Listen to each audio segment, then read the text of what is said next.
নমস্কার বন্ধুরা, স্বপ্না ফ্যামিলি ব্লগে তোমাদের সবাইকে স্বাগত জানাই। বন্ধুরা, তোমরা কেমন আছো? আশা করি তোমরা ভালো আছো। আমিও খুব ভালো আছি। তো একদম সকাল থেকে ব্লগটা শুরু করলাম।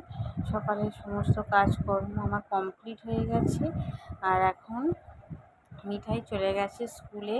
ওর তো সকালে স্কুল, তো মিঠাই স্কুলে গেছে আর স্বাগত পড়তে গেছে। আর মিঠাই দেখো আমার হাতেতে পেন দিয়ে এমন ইজিবিজি কেটেছে যে এখনও উঠছেই না পেনের কালিটা। তো কালকে রাত্রিরে করেছিল, আজ সকালে অত কাজ করেছি, জল ঘাঁটা হয়েছে, কিন্তু তাও পেনের কালিটা হাত থেকে এখনও ওঠেনি। তো আমি রান্না চাপিয়ে দিয়েছি।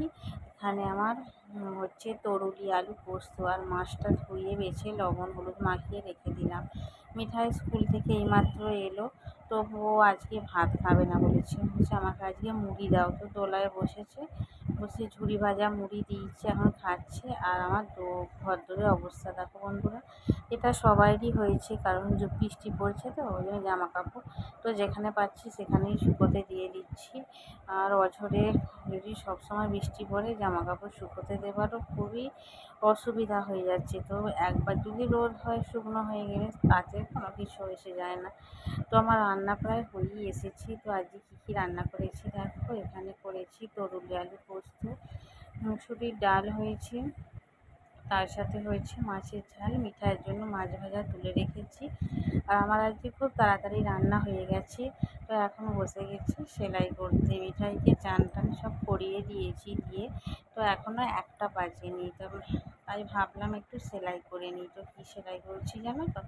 আমি আজকে সেলাই করতে বসেছি কাঁথা। আমি একবারে 5টা কাঁথা না চারিধার মুড়ে রেখে দিয়েছি। তো যখন সময় পাবো তখন একটু করে সেলাই করব। তো আজকে একটু সময় পেয়েছি, যদিও হয় না খুব একটা সময়, একা মানুষ তো কাজকর্ম করে সময় করে উঠতে পারি না। আর আজকে একটার আগে মিঠাইকে চান পর্যন্ত করানো হয়ে গেছে। তো এখন তো ও খাবে না, ও 2টোর সময় খায়। তো ভাবলাম কিছু সেলাই আছে সেগুলো করি। তো অনেকগুলোই সেলাই করলাম, আমাদের জামা কাপড়, তারপরে কিছু কাজ ছিল বাইরে, সেগুলো করে তাও হাতে সময় আছে। তো সেই কারণেই ভাবলাম যে কাঁথাটা আছে, যতটা হয় ততটা করি।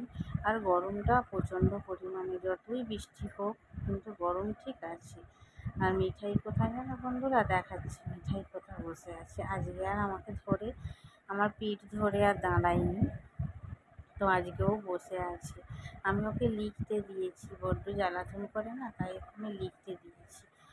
আর এই যে দেখো কাঁথাটা কত সুন্দর দেখতে হয়েছে, কারণ ছাপা সুতির শাড়ি তো দেখতে খুবই ভালো লাগবে। আর মিঠাই দেখো ও লেখা হয়ে গেছে, ওকে আমি বলেছি একটু হাসতো, তো ওইভাবে যে হাসবে ভাবতে পারিনি। আর তারপরে দেখো এখন আবারও বৃষ্টি চলে এসেছে, প্রচুর পরিমাণে বৃষ্টি পড়ছে। মিঠাই জানালায় বসেই বৃষ্টি দেখছিল। তারপর ছাদ থেকে নামিয়ে নিয়ে এলাম ওকে, মানে ও মানে উপরের ঘরে ছিল, ওখান থেকে নামিয়ে এসে ওকে আমি খাইয়ে দিলাম, ভাত খাইয়ে তারপরে ঘুম পাড়িয়ে দিয়েছিলাম। তো সন্ধেবেলা সন্ধে দেওয়া যা যা কাজ থাকে কিছু কাজ করলাম, করে আর একটা কুমড়ো, এটা মিঠাই গিয়েছিলো মামার বাড়ি, তো ওখান থেকে তাল আর কুমড়ো একসাথে এনেছিল। তো তালটা চেয়ে তাকে খাওয়া হয়ে গেছে, কিন্তু কুমড়োটা এখনও খাওয়া হয়নি। তো কুমড়োটা কাটছি, দেখি সাদা না লাল। তো যাই হোক, কুমড়োটা লাল দেখে তো মনে হচ্ছে মিষ্টি হবে। তো এই কুমড়োটাই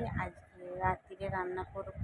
তো কুমড়োটা বেশ বড়, তো দেখা যাক কতটা হয়। তো ওই যে অর্ধেক কুমড়ো আলু কেটে নিয়েছি, নিয়ে আর ছোলা দিয়ে এখানে কুমড়োর তরকারি বসিয়ে দিয়েছি। এখন আমি আটা মেখে নেব, রুটি হবে।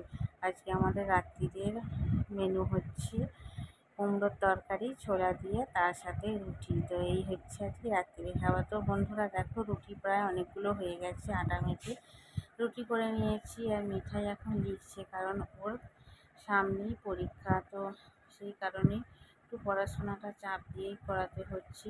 তখন বসে লিখছে, যদি বা বললে লিখে নেয়। তো বন্ধুরা আজকের ব্লগটা তোমাদের কীরকম লাগলো অবশ্যই কমেন্ট করে জানিও। আর প্রথম থেকে শেষ পর্যন্ত আমার ভিডিওটা দেখার জন্য অসংখ্য ধন্যবাদ।